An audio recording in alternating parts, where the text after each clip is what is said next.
Hello class 12th, I am Prashant Sukla and you all are watching my channel Utprerak Academy and you are learning here the concept of physics by me. My dear students, I am going to explain very important and very interesting topic today. And this topic is completely based on the NCERT syllabus of 10th class for English medium CBSE board students. But the students belong to Hindi medium can also understand this video. You can understand easily because I often uses mixed language during my teaching.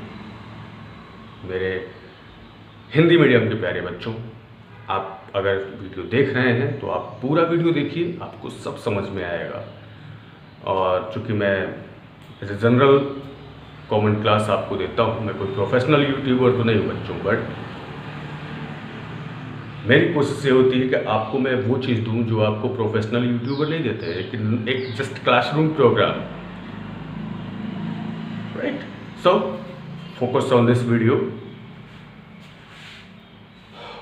Actually, our topic is today Ohm's law. Ohm's law is very important. ये मैं आपको fundamental Ohm's law जो 10th class में है जितना उतना बताऊंगा, but इसका ब्रॉड कंसेप्ट, इसकी ब्रॉड स्टडी क्लास 12th में, और उस पर बहुत ही अच्छे क्वेश्चंस बनते हैं कंपटीशन में, चाहे वो ओलंपियड हो, चाहे वो IIT हो, चाहे वो नीट हो, चाहे कोई अदर सेक्शन एग्ज़ाम हो, सिविल सर्विसेज में भी जनरल साइंस में फिजिक्स का सब्जेक्ट होता है जो कि 10th लेवल तक इम्पॉर्टेंट होता है. तो ये वीडियो हम कह सकते हैं कि सभी के लिए इम्पॉर्टेंट है. ये कॉन्सेप्ट जो आपको बताना चाह रहा हूँ मैं, ये सभी के लिए इम्पॉर्टेंट है. So most welcome to all of you. Let's start. But before start I want to repeat again the last part of my previous video. अगर आप प्रीवियस वीडियो नहीं देखे तो एक बार आप देख लीजिए, ये वीडियो और अच्छे से बहुत अच्छे समझ में आएगा. जस्ट इसके पहले का वीडियो, लास्ट पार्ट में, इसके पहले एक वीडियो मैंने करंट का जिक्र किया था. मैंने करंट के बारे में आपको बताया था व्हाट इज़ करंट एक्चुअली. तो करंट का फॉर्मूला जो कि मैंने प्रीवियस वीडियो के लास्ट में बताया था, उसको मैं थोड़ा सा रिपीट कर देता हूँ. करंट, हम लोग को आज वीडियो में ओम्स लॉ करना है बच्चों, बट करंट थोड़ा सा मैं आपको बता देता हूँ. Electric current, electric current.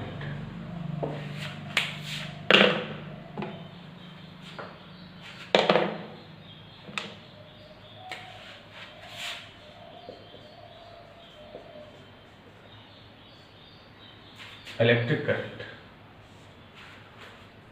जिसको हम लोग I से डिनोट करते हैं, जैसे I told you well, and this I is equal to Q upon T. इसको मैंने आपको प्रीवियस वीडियो में बताया था Q अपॉन T का मतलब क्या है. यही मैं रिपीट करना चाहता हूँ. अगर कोई क्वांटिटी T से डिवाइड होती है तो इसको हम कहते हैं change in particular quantity with respect to time. Respect to time का मतलब क्या है, इसकी वर्डिंग यही है, change in this quantity with respect to time. With respect to time का मतलब क्या है? विद रिस्पेक्ट टू टाइम का मतलब ये होता है, टाइम के रेस्पेक्ट में हम कंपेयर करते हैं किसी चीज़ में चेंज. एज लाइक हमारी physical status year by year growth करती है, हम हाइट मेरी बढ़ती है, वेट बढ़ता है, तो कुल मिलाकर हमारे फिजिकल स्टेटस में वेरिएशन होता है आफ्टर टाइम टू टाइम. कई साल बाद आप देखेंगे आप बिल्कुल चेंज रहेंगे. तो टाइम के अकॉर्डिंग, टाइम के रेस्पेक्ट में आप चेंज हो रहे हैं, तो हम ये कह सकते हैं और physical status always changes with respect to time. इसमें रेट ऑफ चेंज होता है. तो रेट ऑफ चेंज का मतलब टाइम के रेस्पेक्ट में किसी चीज़ में चेंज. अब वो चेंज डिक्रीज हो सकता है, वो चेंज इंक्रीज हो सकता है, वो चीज़ रेट ऑफ फ्लो हो सकती है. फ्लो भी एक चेंज है कंडक्टर के अंदर. सो एक बार मैं थोड़ा सा आपको ब्रीफली बता देता हूँ. मैंने आपको प्रीवियस वीडियो में बच्चों बताया हुआ था, ये कंडक्टर सपोज किया, दिस इज कंडक्टर. ये कंडक्टर एक बल्ब है जिसको जलना है. अगर इसको हम स्विच से कनेक्ट कर देते हैं। स्विच मतलब पॉजिटिव और नेगेटिव, सबके घरों में पॉजिटिव, दो सब सप्लाई के दो होल होते हैं, पॉजिटिव और नेगेटिव। बल्ब जल गया। बल्ब क्यों चला बच्चों? क्योंकि ये जो वोल्टेज इलेक्ट्रिकल एनर्जी है, इस आई टोल्ड यू इलेक्ट्रिकल एनर्जी है, जो कि इसके अंदर एटम्स के अंदर, जो कंडक्टर के अंदर, कंडक्टर कोई भी लगा हो, सब कंडक्टर के अंदर एटम है, एटम के अंदर इलेक्ट्रॉन्स न्यूट्रल स्टेट में होते हैं जब तक उन्हें एनर्जी बाहर से मिलती नहीं। बट जैसे ही एनर्जी अंदर जाती है बच्चों, वो सारे एटम के अंदर के इलेक्ट्रॉन बाहर आ जाते हैं और बहुत तेज से मूव करना शुरू कर देते हैं throughout this conductor from here to here, और ये पूरे लूप में सर्कुलेट होते हैं। जब ये पूरे लूप में इस वोल्टेज को, इस एनर्जी को ये इलेक्ट्रॉन कैरियर बन के पूरे लूप में सर्कुलेट जब करा देते हैं, ये बल्ब जल जाता है। ये इलेक्ट्रॉन किसके? इस बल्ब के। ये पूरा लूप जब कंप्लीट कर लेंगे, यहाँ से पूरा मूव करेंगे, ये कैरियर इन बल्ब को जला देंगे। कुल मिलाकर ये कैरियर इसको रिसीव कर रहे हैं और इस बल्ब को जला रहे हैं। तो ये बहुत कॉमन कॉन्सेप्ट था, मैंने एक मोटा कॉन्सेप्ट आपको बताया। ओवरऑल ये है कि जब वोल्टेज सप्लाई किसी कंडक्टर को देते हैं तो उसके अंदर के इलेक्ट्रॉन बाहर आते हैं और वो एक साथ जब मूव करना शुरू कर देते हैं तो उस कंडक्टर के अंदर करंट, इलेक्ट्रिसिटी जनरेट हो जाती है और वो कंडक्टर एक्टिव स्टेट में होता है। यानी अगर बल्ब लगाया तो आप बल्ब जल जाएगा, आयरन है तो आप हीट होगा, मतलब ऑन स्टेट हो जाता है। तो ये कंडीशन ऑन स्टेट की है। तो जिसमें अगर इलेक्ट्रॉन सारे इधर फ्लो हो रहे हैं, तो मैंने आपको बताया था कि जो इलेक्ट्रॉन्स इधर फ्लो हो रहे हैं ये क्या जनरेट करेंगे, क्या प्रोड्यूस करेंगे? करंट प्रोड्यूस करेंगे। करंट, अगर इलेक्ट्रॉन इधर फ्लो हो रहा है तो करंट जस्ट अपोजिट डायरेक्शन में फ्लो हो रहा है, राइट? तो this produced because of the flow of electron through out this conductor. और ये जब जो कई इलेक्ट्रॉन है, एक इलेक्ट्रॉन एक नेगेटिव चार्ज पार्टिकल होता है, जब कई इलेक्ट्रॉन इसमें फ्री टू मूव हो रहे हैं तो कई इलेक्ट्रॉन का सम एक बड़ा चार्ज होगा, उस बड़े चार्ज को हम क्यू कहते हैं। क्यू यानी this Q is what? Total sum of these electron, जितने निकले और मूव हो रहे हैं उन सब इलेक्ट्रॉन का सम। जितना बड़ा चार्ज बनेगा उसके अंदर उतना ही चार्ज एक्टिव है कंडक्टर के अंदर, जो कि क्यू। इसी क्यू में चेंज होता है, इसी क्यू का रेट ऑफ फ्लो होता है, इसी क्यू का flow with respect to time होता है। यानी क्यू इज इक्वल टू क्या होता है my dear students? Any. I told you, मान लो इसके अंदर 1000 इलेक्ट्रॉन निकल के बाहर आए हैं एंड वैल्यू 1000 हो गई। इस 1000 को एक इलेक्ट्रॉन के चार्ज से मल्टीप्लाई करोगे तो total charge in this conductor होगा। सो इस क्यू का मतलब इलेक्ट्रॉन ही है, बट एक सिंगल इलेक्ट्रॉन नहीं, क्यू के अंदर मिलियन इलेक्ट्रॉन है, उन सबका सम टोटल क्यू।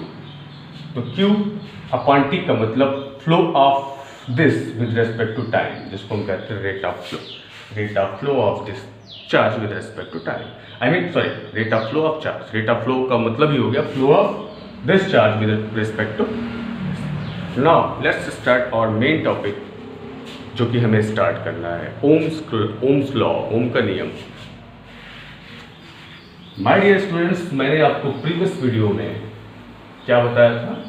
वोल्टेज जो भी मैंने बताया, करंट जो मैंने बताया, एक तीसरा टर्म बताया था रेसिस्टेंस, जो कि बहुत इंपॉर्टेंट टर्म है। जब सॉरी ये मैंने रफ कर दिया, इसकी ज़रूरत है डायग्राम की।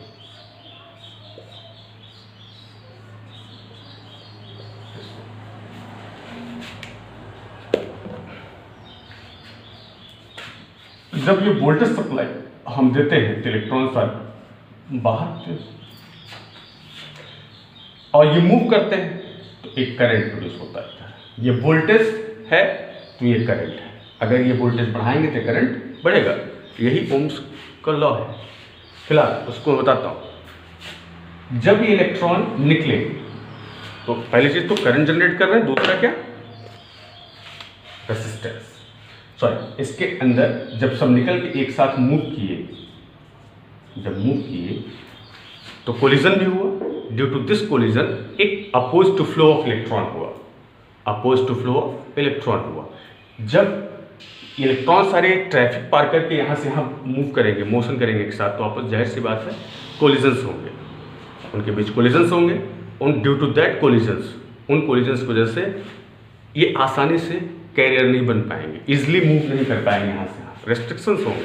उससे रेस्ट्रिक्शंस को ही हम रेसिस्टेंस कहते हैं, उसी oppose to flow of electron को ही रेसिस्टेंस कहते हैं, जो कि प्रॉपर्टी कंडक्टर की मीन्स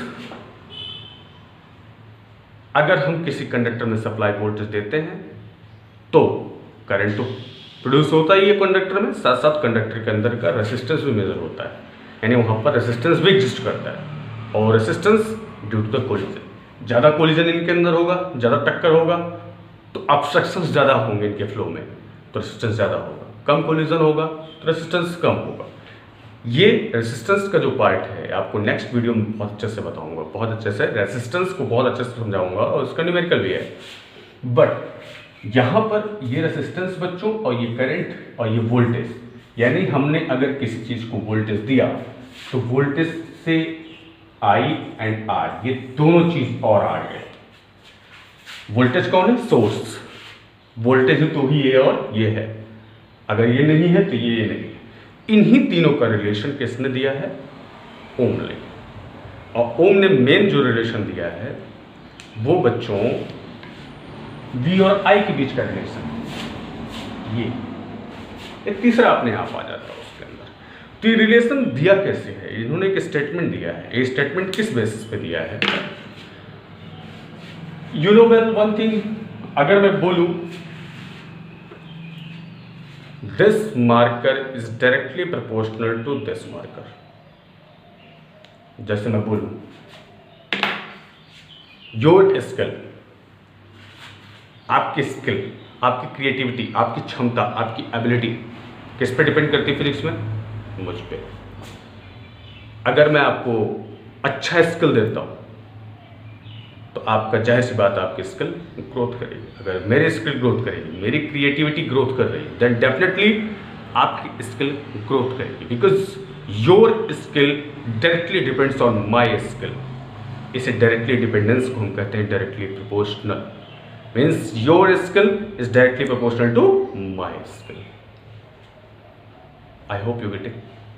डायरेक्टली प्रोपोर्शनल का मतलब ये होता है, लाइक मैं बोलूँ P is directly proportional to Q, it mean what?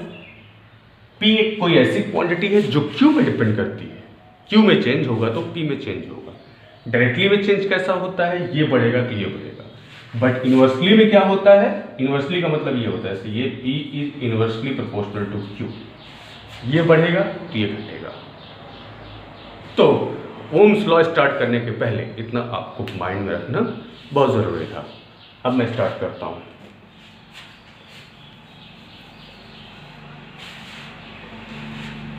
So my dear students, current, Ohm's law, आप हेडिंग मेंशन करेंगे ओम्स लॉ, ये डायग्राम रहेगा ओम्स लॉ में।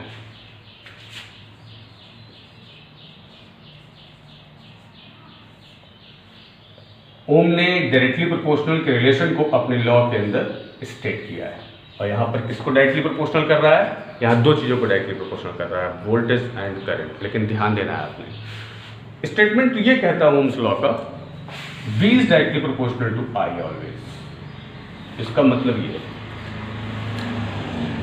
वोल्टेज बढ़ेगा तो करंट बढ़ेगा, स्टेटमेंट यही है। Ohm's law states that the supplied voltage to any conductor is always directly proportional to the current flow out this conductor. V always directly proportional to the current throughout this conductor. This is a statement of Ohm's law, जिसकी definition आपकी book में दी होगी, इनका statement दिया होगा और मैंने बोल भी दिया, आप ऐसे लिख भी सकते हैं। तो ओम्स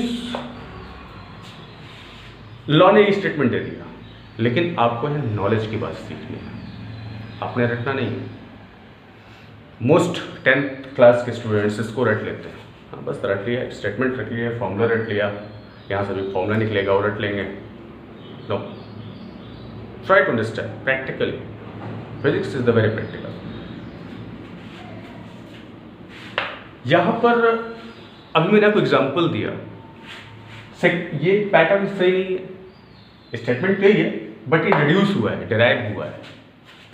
इसमें शुरुआत कुछ और है, जो शुरुआत आपकी बुक में शायद बताया ना गया हो, बट मैं आपको बता देता हूँ। है 10th क्लास के लिए जानना ज़रूरी है, और जो बच्चे कॉम्पिटिशन तैयारी कर रहे हैं उनके लिए भी जानना ज़रूरी है, बहुत ज़रूरी है। डायरेक्टली MCQ इस पर बेस्ड आ जाता है छोटे छोटे। यहाँ पर V directly proportional to I आया कैसे? अभी मैंने आपको बोला your skill is directly proportional to my skill. आपकी स्किल हमारे स्किल के डायरेक्टली प्रोपोर्शनल है, फर्स्ट। अब आप मुझे बताइए इसमें किसकी स्किल किस पे डिपेंड कर रही है? जाहिर सी बात है आपकी स्किल मेरे स्किल पे डिपेंड कर रही है ना। I act as a source here like voltage. मेरे स्किल है तभी आपके स्किल है, मेरे स्किल नहीं है तो आपके स्किल नहीं है। Your skill directly depends on me, on my skill. Source कौन हुआ? मैं, यानी मैं रीजन हुआ, मैं कॉज हुआ, मैं सोर्स हुआ, मैं कॉज हुआ, मैं कारण हूं, मैं कॉज हूं, और उसका इफेक्ट आपकी स्किल है। यानी कॉज के डायरेक्टली प्रोपोर्शनल होता है इफेक्ट, यानी effect is directly proportional to cause. Reason जितना ज़्यादा होगा उसका प्रभाव किसी भी चीज़ का, किसी भी चीज़ का फिनोमेना ज़्यादा होगा तो उसका आउटपुट ज़्यादा आएगा, वर्क डन ज़्यादा होगा तो आउटपुट ज़्यादा आएगा। सिंपल सी बात है। तो यहाँ पर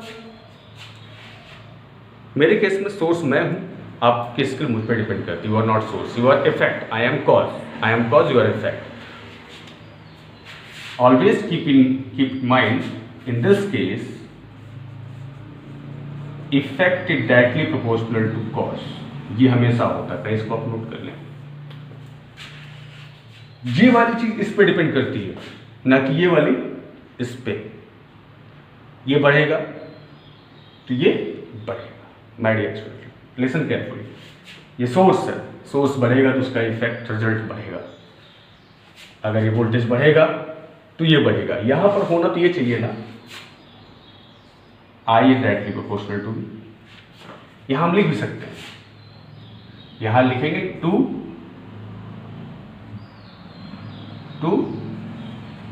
डिड्यूस दिस रिलेशन। अब लिखेंगे यहां से, now as we know that, since as we know that, direct लिखेंगे as we know that,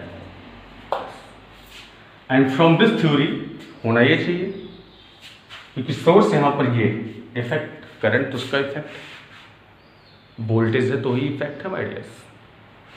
voltage है तो ये बढ़ेगा तो ये बढ़ेगा। यहां पर आई डिपेंड कर रहा है वोल्ट पे, इस वोल्टेज सोर्स पे। ये बढ़ेगा ये बढ़ेगा, मतलब स्टेटमेंट यहां है, इसी से ये डिराइव हुआ। कैसे हुआ इसको आप देखें। यू नो वेल, जब कहीं पर डायरेक्टली प्रोपोर्शनल लगता है, ये एक फॉर्मूला बनेगा। एक डायरेक्टली प्रोपोर्शनल को जब हम हटाते हैं बेटा, तो यहाँ इक्वल टू और एक कांस्टेंट आ जाता है। यहाँ पर हम कांस्टेंट जी की बात कर रहे हैं। जी बताते हैं क्या है। कीप इन माइंड, अगर P directly proportional to Q कहीं लिखा है तो इसका मतलब P is equal to constant into Q।